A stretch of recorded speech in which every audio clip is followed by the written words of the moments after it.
ये अस्सलाम वालेकुम डियर स्टूडेंट। ये क्वेश्चन फेडरल बोर्ड में आ सकता है कि एटीपी जो है वो उसको सेल की एनर्जी करेंसी क्यों कहा जाता है।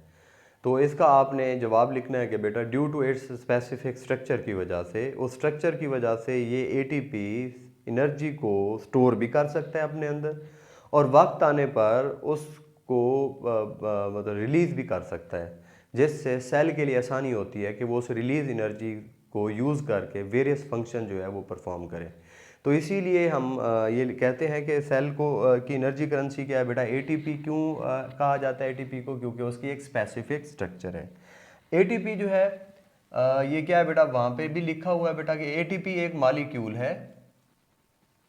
हम ये भी कह सकते हैं एटीपी एक क्या है बेटा, न्यूक्लियोटाइड है। ठीक है बेटा, वो न्यूक्लियोटाइड है जिसके अंदर कितने फास्फेट हैं, 3 फास्फेट अटैच हैं बेटा। ठीक है बेटा, तो जैसा कि आप डीएनए की स्ट्रक्चर में पढ़ा है, न्यूक्लियोटाइड क्या होता है। न्यूक्लियोटाइड जो है वो 3 चीज़ों से मिलकर बना है। कौन से बेटा, शुगर, ठीक है बेटा, नाइट्रोजन बेस, और फिर क्या बेटा, फास्फेट ग्रुप बेटा। ये 3 चीज़ें मिलते हैं तो एक न्यूक्लियोटाइड बनता है। अब शुगर कौन सी होती है एटीपी के मॉलिक्यूल में, वो होती है बेटा राइबोज शुगर। राइबोज क्या होती है बेटा, 5 कार्बन शुगर होती है। नाइट्रोजन बेस जो है इस एटीपी के मॉलिक्यूल में जो प्रेजेंट होती है वो कौन सी है बेटा, एडेनिन। सिर्फ एडेनिन ही होती है, गुआनिन, साइटोसिन, थायमिन नहीं होती, सिर्फ एडेनिन नाइट्रोजन बेस एटीपी के अंदर मौजूद होती है। ये एडेनिन जो है वो क्या है, डबल रिंग स्ट्रक्चर है,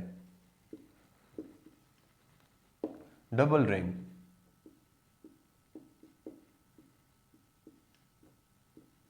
ये डबल रिंग स्ट्रक्चर क्या है बेटा, किसकी है, एडेनिन की है। नेक्स्ट फास्फेट जो है वो मौजूद होते हैं एटीपी के मॉलिक्यूल के अंदर। कितने फास्फेट होते हैं, 3 फास्फेट होते हैं, इसलिए इसको बोलते हैं एडिनोसिन ट्राई फास्फेट। ट्राई का मतलब होता है 3। फास्फेट जो है वो कितने होते हैं बेटा, 3 होते हैं एटीपी के मॉलिक्यूल में। तो ये चीज़ें आपस में मिलती हैं तो क्या बनता है, एटीपी मॉलिक्यूल। आइए हम इसकी स्ट्रक्चर ड्रा करते हैं। 5 कार्बन शुगर है, तो ये पानी में जब हल होगी तो ये क्या बनाएगी, रिंग स्ट्रक्चर जो है वो बनाएगी। रिंग स्ट्रक्चर को हम ड्रा करते हैं बेटा। जी बेटा, ये रिंग स्ट्रक्चर है, ये 5 कॉर्नर है। 1 कॉर्नर, इस कॉर्नर पे ऑक्सीजन, इस पे कार्बन, इस पे कार्बन, इस पे कार्बन, इस पे भी कार्बन, और इधर एक कार्बन बाहर होती है। 4 कार्बन रिंग पे और एक कार्बन बाहर है। और इस ये कार्बन 1 है, 2 है, 3 है, 4 है, और ये क्या है बेटा, 5 है। तो अगर आप इसकी कार्बन की नंबरिंग चेंज करना चाहें तो कर सकते हैं बेटा। आप अगर इधर से नंबरिंग स्टार्ट करना चाहते हैं, यहाँ से भी, ये कार्बन 1 है, ये 2 है, ये 3 है, ये 4 है, और ये जो है वो कार्बन क्या है बेटा, 5 है। ये भी कर सकते हैं, इसमें कोई इशू नहीं है। अब आपने पढ़ा था बेटा, जब न्यूक्लियोटाइड आप पढ़ रहे थे तो उसमें आपने ये भी देखा था कि कार्बन 1 के साथ क्या अटैच होता है, नाइट्रोजन बेस। तो नाइट्रोजन बेस एटीपी के मॉलिक्यूल में कौन सी होती है बेटा, एडेनिन। तो एडेनिन कौन से कार्बन के साथ जुड़ेगी, राइबोज शुगर के कौन से कार्बन के साथ, कार्बन नंबर 1 पे। एडेनिन क्या है बेटा, डबल रिंग स्ट्रक्चर है। तो ये double ring structure carbon number 1 पे क्या करेगी बेटा, बाइंड करेगी।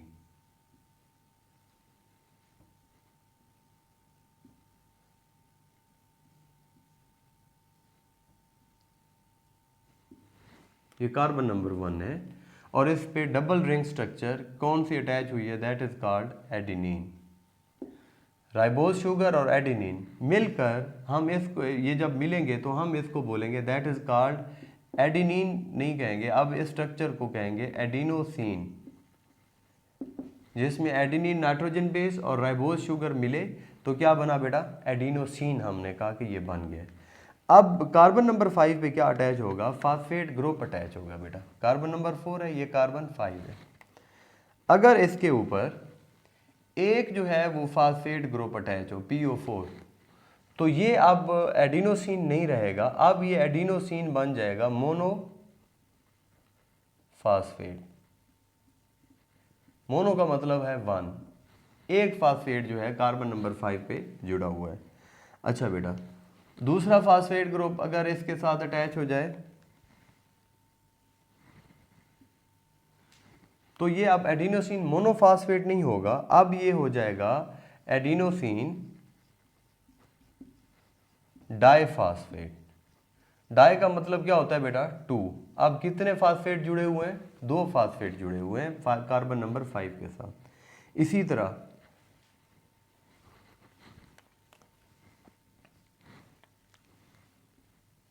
तीसरा फास्फेट इसके साथ जुड़ जाए तो ये अब एडिनोसिन डाइफास्फेट नहीं रहेगा, अब ये बन जाएगा एडिनोसिन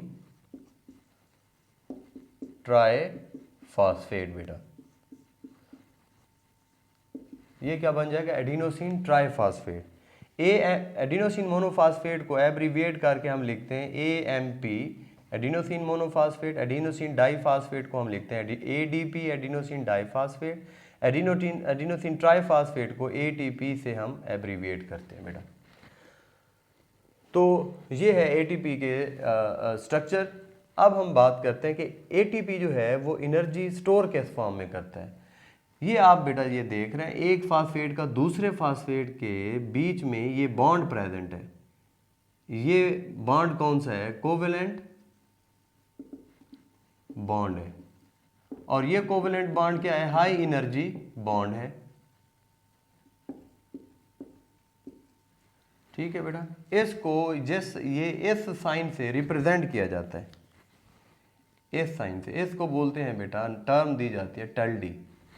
ठीक है, तो ये इस कोवेलेंट बॉन्ड की फॉर्म में ये ATP का मॉलिक्यूल एनर्जी को स्टोर भी करता जाता है, और जब ज़रूरत पड़ती है तो इस बॉन्ड को क्या करता है? ब्रेक कराता है। जैसे ही ये कोवेलेंट बॉन्ड ब्रेक होगा, ये फास्फेट अलहदा हो जाएगा, ये अब कहलाएगा इनऑर्गेनिक फास्फेट। इस बॉन्ड के टूटने से जो एनर्जी रिलीज हुई 7.3 किलो कैलोरी, वो सेल क्या करेगा? यूटिलाइज करेगा बेटा। ये था स्ट्रक्चर ऑफ ATP मॉलिक्यूल।